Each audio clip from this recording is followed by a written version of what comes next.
Well, hello campers. It's a beautiful sunny day and we are traveling in North Carolina, just passing Thomasville, North Carolina. Significance of Thomasville, you probably worldwide know about Thomasville Furniture. They were some of the biggest furniture builders in the world. They still are for good quality furniture, but they also produce their Thomas, Thomas buses, school buses. Not too much else besides school buses, some activity buses, some prison buses, mostly school buses. I have delivered a pile of school buses. And school buses are quite tough to hook onto because of the way the bumper and the hooks on the back are. And some idiot in the government changes the rules, laws about how to build a school bus every single year. So every year they have new rules about school buses, if you can believe that. School buses have been around for more than 100 years, and every single year those poor schools have to worry about whether their buses pass inspection or not. So somehow some smart politician invented changing the rules all the time. Now they claim it's for safety's sake, for the little tiny kiddies and curtain climbers and window lickers, but you know darn well it's just money in somebody's pocket. But as you're transporting, you are going to end up delivering school buses or handicap buses or activity buses, but school buses, some prison. I've never delivered a prison bus, but I know they're out there. Anyway, I tell you this story to tell you another story. It's in my early years of transporting, and I always liked school buses. First, I always rode the short bus when I was a kid. Now I have a chance of being the driver of the short bus. So, and uniquely enough, usually the only ones that are air conditioned, except maybe California. The only buses that are air conditioned are the handicap buses. So if you do have a choice, pick a handicap bus. Delivery buses down south, Louisiana, Mississippi, Florida, Texas, New Mexico, Utah, is miserable as it can be if it's not air conditioned, and they're not. But in my early years, I have this group of 6 drivers that con me into going in their group to deliver school buses. Now, here's the trick. They have a 17-passenger Ford 350 Econoline van. So it fits 17 passengers. They put 6 drivers in there, and they hook it to get to Thomasville, hook it to one of the bigger school buses, more horsepower school buses, and that guy, you deliver 6 buses at a time. The first one has that van, and then everybody else follows along. Then you all deliver the buses, you get into the 17-passenger van, you ride back up to Thomasville, North Carolina, and you jump in another bus and you go. Well, you only have to split after the driver of the van gets X amount of dollars up front, and the rest of you split the expenses.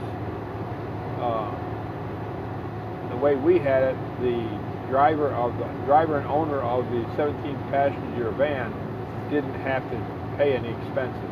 He got to ride for free because it was his van and insurance, and you had to split the other way, the expenses 5 ways, which is more than fair because he did all the maintenance on the van too. So we jump in this van, ride to Thomasville. There's school buses, activity buses right to the right. We ride to Thomasville, North Carolina.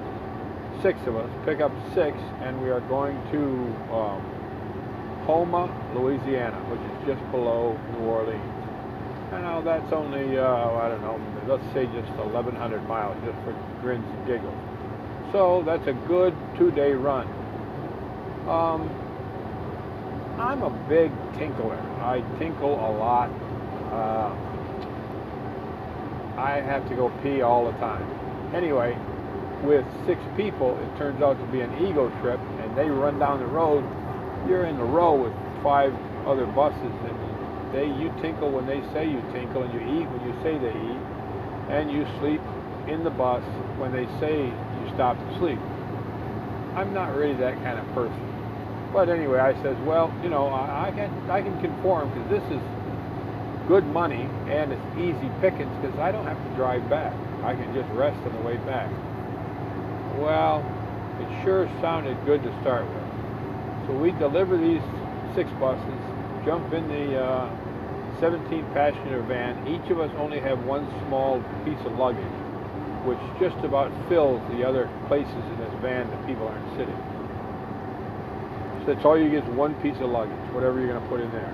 So we pile in this van, and 2.5 days of riding with 5 other sweaty, smelly people, you end up back in Thomasville, North Carolina. Pick up 6 more buses, and we head down to Jacksonville, Florida.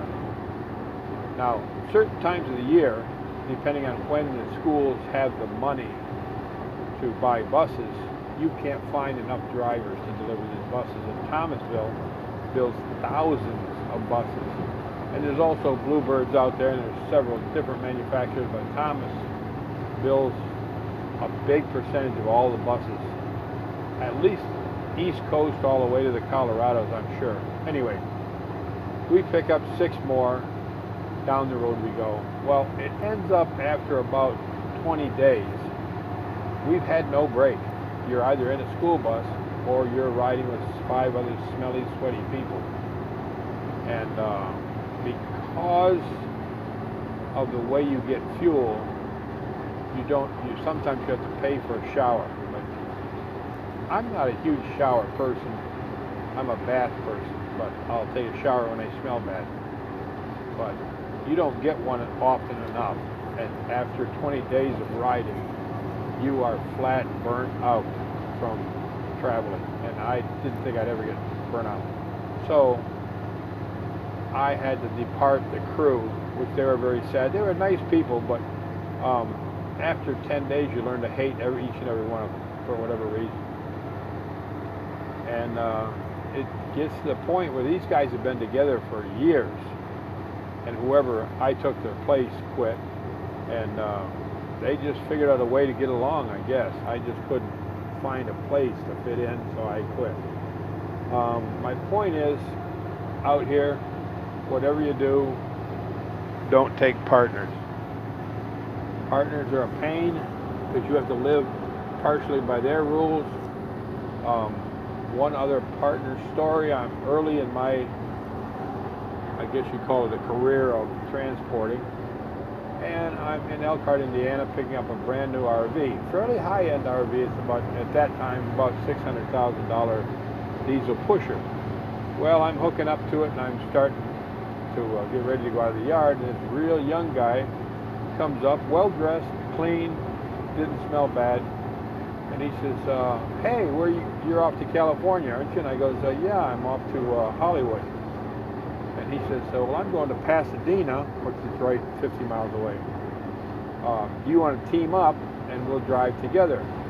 And I'll share the expenses and the time in deadheading back here to pick up another RV. Well, I was kind of young and stupid, and said, wow, that's a great idea. Because I thought the only way to make money was to drive a vehicle out somewhere to California or Nova Scotia or Florida and drive all the way back to Elkhart, Indiana in an affordable vehicle. Anyway, we get going down the road, and he says, well, I've done this before, so follow me. This guy is doing 65, 70 miles an hour, just screaming in this great big RV. I want to do the speed limit, you know. And we finally get to the first fuel place, and he comes back and says, what the hell are you doing? I says, I'm going to California. No, we got to get our butts there. We're going to run as hard as we can all the way out. And I says, well, these diesels don't get much fuel economy at 70 miles an hour. We're going to burn up a ton of fuel. And he says, it doesn't matter. The quicker we can get back there, the quicker you get another vehicle. Well, in theory, I guess that's okay. But anyway, we'll argue that later. And I says, I'm not doing 65, 70 miles an hour in this RV because I'm responsible. And he says, all right. He gives me the address. He's got my telephone number, and I take his address. And he says, I will meet you out there. I go, that's fine. Well, what I didn't realize is I was the one with the tow vehicle. He did not have a tow vehicle. And he wanted the cheap ride back. So at 60, 65, all the way out to California, I drive my little butt out there and give him a call, and he's not there. And I says, you've already come and gone? And he says, no, I'm almost there. I'm in Nevada, but I need you to wire me some money. I said, why would I need you to wire your money? You've got paid 3/4 down. You know, plenty of money to have fuel and pay some bills. And he says, well, I ran into some technical difficulties in Nevada. Can you wire me a couple $100? Well, I'm not his mom, and I don't wire people money. I don't loan people money, and I really get to the point, I don't know this guy, and I'm not sure I want to. Anyway, so I wire him $100 against my religion. So 2 days later, I'm in California. He calls me and says, hey, I'm up here in Pasadena, come and get me.